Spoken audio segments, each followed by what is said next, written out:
Si dos son precisamente los pilares de un sistema público de salud, que son la justicia y la equidad, hoy toca hablar de equidad. El Grupo Parlamentario Popular pretende que se inste al Consejo de Gobierno para que adopte las medidas necesarias en el plazo máximo de 6 meses para suprimir el tramo autonómico del impuesto sobre hidrocarburos en el Principado de Asturias, más conocido como el céntimo sanitario. Habla usted de hipocresía, lo que hay que oír. Ustedes que no se atrevieron a votar el botón del sí para aprobar un presupuesto que permite pagar el salario social básico en Asturias, se atreve a hablar aquí de hipocresía. Tenemos que pasar de la igualdad legal a la igualdad real.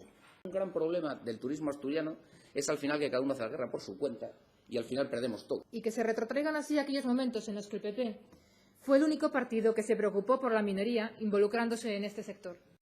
Yo, señorías, no dudo de que conozcan los contenidos de los planes a los que hago referencia, pero sí que les invito a que vuelvan a leerlos bien.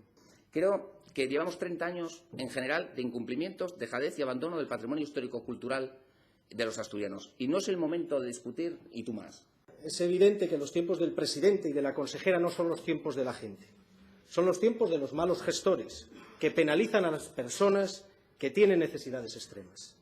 Y es que al final, al Partido Popular, no lo tengan duda, de cada 100 asturianos nos interesan los 100. Gracias.